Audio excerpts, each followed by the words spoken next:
tanam. Ini boleh dipegang tanahnya kalau mau. Oh, ini udah diaduk. Jadi ini tanah udah disiapin buat ditanam nanti. Oh, buat masakan apa ya? Itu bisa kita potong nanti buat dimakan. Asri Angsa Hai. dan ibu-ibu yang lain ini lagi ngapain ini?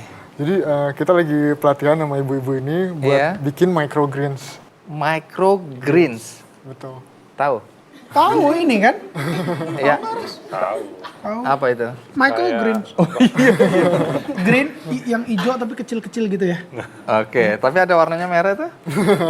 Oke, Tahu jadi yang namain. sedikit cerita aja karena nanti kita akan banyak tanya-tanya nih. Iya. Microgreens itu persisnya apa? Jadi microgreens itu sebenarnya sayuran hijau dan herbs, tanaman herbal Iya. yang mereka dipanen saat daun cotyledonnya baru muncul. Jadi ini tuh daun pertama yang mereka. Oh, itu aja sudah dipanen. Itu dipanen.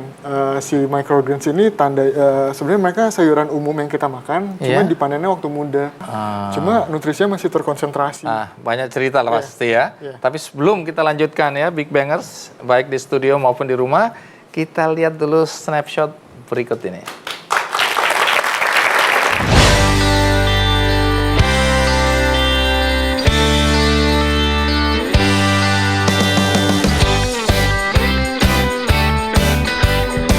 Azri Itakari, seorang arsitek yang kini menjadi urban farmer, percaya bahwa segala sesuatu di dunia ini saling terkoneksi. Dan kepercayaan tersebut terus tumbuh saat ia mendirikan Tunnel. Tunnel merupakan urban farming di mana ia bisa menyatukan seni arsitektur dengan seni bertani. Di Tunnel, Azri tidak hanya menjual produk pertanian saja, tapi juga memberikan pelatihan kepada masyarakat urban untuk bisa bercocok tanam dengan baik dan benar, walaupun dalam skala mikro. Azri berharap agar Tunnel bisa memberikan dampak secara sosial dan membuat urban farming lebih diminati lagi oleh generasi muda. Baik. Ya. Ibu-ibunya sudah lagi kerja, jadi sekarang kita cerita mengenai apa itu yang namanya microgreens.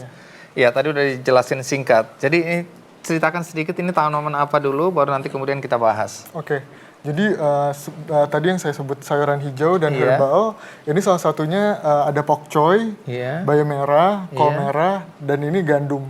Oh, ditaruh di Di dalam plastik begini nih ya iya, bentuknya ya. iya. Kemudian dikasih Cup, box iya, ya. sebenarnya dia untuk menyerap kadar airnya karena nanti mereka ini karena masih hidup ada Iya. akarnya, kita perlu ada kadar air di sini. Nah, ada kardus di bawahnya untuk menyerap kadar air dari tanahnya. Oh, oke. Nah, dari mana sampai terpikirkan untuk memulai? Ini bisnis kan ini ya? Iya. Bisnis ini dimulai dari mana? Jadi awalnya dari kecil emang aku suka bertani di rumah. Bapak saya pun dari Institut Pertanian Bogor. Jadi dari kecil turunan. exposure terhadap dunia pertanian udah besar. Lalu pas lulus selesai kuliah, aku tertarik buat ngembangin. Kamu kuliahnya di mana dulu? Di arsitektur. Nah, ini nggak nyambung, ini nggak nyambung. Iya. Tapi orang tua nyambung tadi. Iya. Nah, kemudian? Kemudian akhirnya gimana ya caranya biar si bertani ini bisa dilakukan di kota, karena sebenarnya pertanian itu makin jauh nih dari pusat kota. Tergusur Sumber ya. pangan ya, karena ada Perumahan-perumahan, pemukiman dan apa segala sih, macam. iya. Nah, karena saya arsitektur jadi mengerti sekali tentang kota gitu. Akhirnya Ada hubungan karena ada juga. ilmu itu, akhirnya saya terjun dan gimana cara membawa pertanian ke dalam kota, tapi dalam skala yang mikro, yang kecil. Jadi orang di rumah bisa belajar bertani, mengapresiasikan bagaimana caranya bertani, biar akhirnya mereka menghargai makanan yang mereka konsumsi. Oh, jadi ibu-ibu tadi itu bisa melakukannya di rumah? Iya, betul. Skala luas lahan atau luas areanya itu berapa supaya itu ekonomis? Ya, jadi sebenarnya space-nya nggak mesti banyak dan sebenarnya bisa pakai space yang ada di rumah, tidak perlu didesain khusus.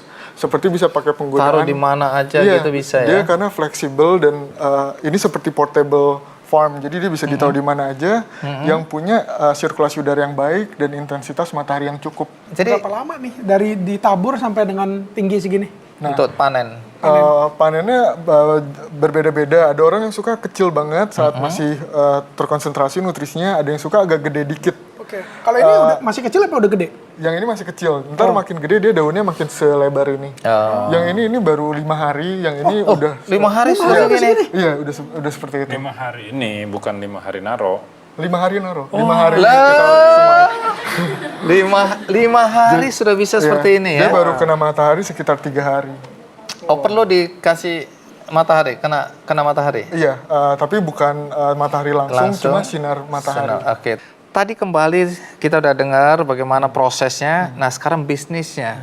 Ini dijual kemana? Siapa yang membeli? Berapa harganya? Jadi target kita adalah pembeli kita adalah pertama dari skala kecil, orang-orang di rumah yang mengkonsumsi pribadi.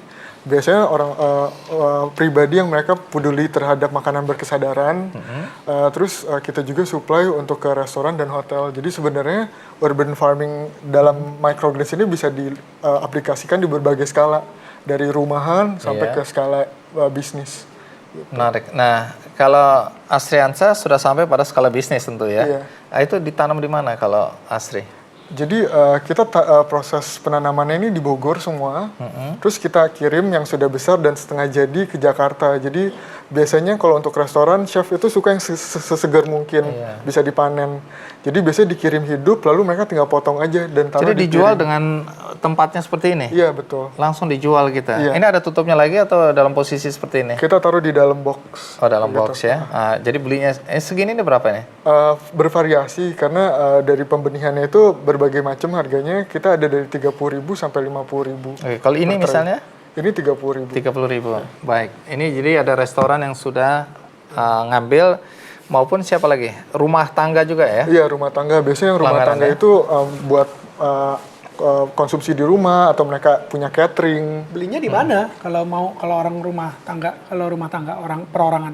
Oke. Jadi kita masih fokusnya di online bisnis. Jadi melalui sosial media kita, biasanya mereka kontak kita. Terus karena microgreens juga banyak orang yang belum tahu, biasanya mereka tanya dulu apa sih, terus gunanya apa, terus baru mereka ambil dari situ. Ada websitenya? Kita website belum ada, jadi masih fokus ke sosial media, ya Instagram. Oke, menarik. Ini bisa juga untuk tanaman hias ya, jadi main-main gitu, ditaruh di ruang tertentu untuk hiasan. Tapi harus 2-3 minggu dipanen. 2-3 minggu panen. Dia seorang Jadi kayak mainan tapi sekaligus untuk hiasan ya, kalau mau. Iya, betul. Yoris, kayak gini nih, apa tantangan yang akan menghadang ke depan ini berkaitan dengan produk-produk pertanian atau sayur-sayuran seperti ini? ya memanage inventory kan antara tadi nih, apalagi nanti udah masuk TV, orderan makin banyak, nanti bisa lahannya kurang. Saya nggak tahu apakah ini sudah nantinya dipikirkan bahwa pada saat B2B-nya udah kuat, terus justru yang orang-orang yang di rumah ini selain dia makan buat sendiri, dia juga bisa ada space lebih buat dia jual lewat satu hub gitu loh. Iya, menarik ya. Nah, pemberdayaan ibu-ibu tadi lebih kepada ngajarin mereka menanam, tapi mungkin juga mereka bisnis ya. Nggak takut setelah ngajarin mereka bikin sendiri, mereka jadikan bisnis sendiri? Enggak, karena kita emang fokusnya untuk menyebarkan urban farming. Karena emang di brand ini kita berusaha menciptakan kegiatan bertani di dalam kota. Nah, pertama caranya selain kita memberikan produk yang melibatkan kegiatan bertani, juga dengan fokus di workshop dan edukasi agar orang bisa punya knowledge untuk melakukan itu di rumah dan di Jakarta. Karena sebenarnya hal itu mungkin untuk dilakukan di Jakarta, kegiatan bertani. Cuma yang perlu dilakukan adalah gimana melakukannya sesuai jenis tanaman yang bisa ditumbuhkan di Jakarta, dan teknik yang benar gitu. Karena kebanyakan orang coba urban farming dan di rumah, tapi tidak melakukan dengan teknik yang benar, akhirnya gagal dan kecewa, malas ya. Iya, betul. Kalau dilihat ini bakal bisa menjadi bisnis yang menarik atau? Jadi kalau saya ngeliat kan ini kan purpose dari awalnya urban farming ya, dari kota pertanian semakin tergeser ke keluar kota gitu. Cuman sebenarnya in my opinion kalau campaign-nya sebenarnya yang menjadi tantangan, dan ini akan bisa menjadi bisnis yang masif besar ketika edukasi tentang makanan sehat.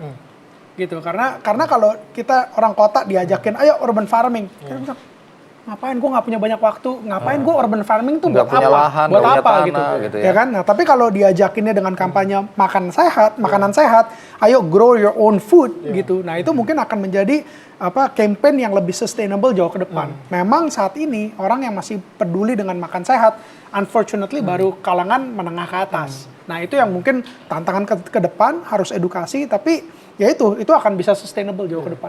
Karena tadi kan nggak ditransport itu loh, itu salah satu yang paling penting kan. Kalau sekarang apapun yang kita taruh, even organik, tapi kan dia ada transportasi itu sehingga kita nggak tahu proses pengirimannya itu sebenarnya sudah ini. Kalau ini kan tadi ya, nyampe ke restoran aja, chefnya yang motong. Jadi freshnya itu dapat. Nah itu yang mungkin harus dikampanyekan.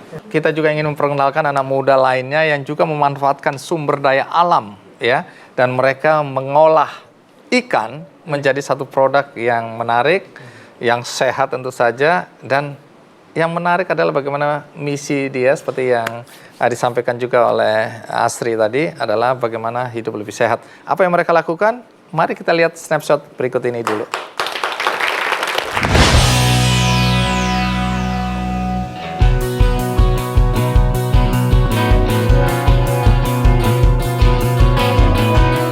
Iwa, sebuah platform investasi yang menghubungkan antara investor dengan pembudidaya ikan. Tak hanya berorientasi bisnis, startup investasi yang digawangi anak-anak muda ini menitik beratkan pada pemberdayaan keluarga miskin dengan memanfaatkan potensi alam yang ada di desa. Iwa, platform investasi ini bisa Anda temukan di iwa.me. Melalui website ini, perusahaan Faisal Ihsan Budianto dan Riani Anza mengumpulkan investor untuk membiayai program budidaya ikan lele yang dilakukan di Kabupaten Nganjuk, Jawa Timur. Saat ini lebih dari 1 miliar dana dari investor dikelola 3 alumnus Universitas Gadjah Mada Yogyakarta ini. Berdirinya Iwa bermula dari keprihatinan Rusan dan 2 orang temannya melihat kesenjangan ekonomi antara di desa dan di kota. Padahal potensi yang ada di desa jika digarap dengan serius akan bisa menciptakan lapangan kerja dan memberdayakan keluarga kurang beruntung yang ada di desa. Berbeda dengan investasi bisnis pada umumnya, Iwa tak hanya berorientasi pada keuntungan semata.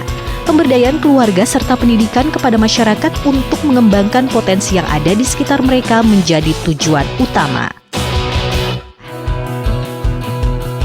Harapan kita adalah kita bisa terus melanjutkan program ini, kita bisa terus berkembang, baik itu ke daerah lain dan ke komunitas lain, sehingga bisa lebih banyak masyarakat yang bisa menerima manfaat dari Iwa.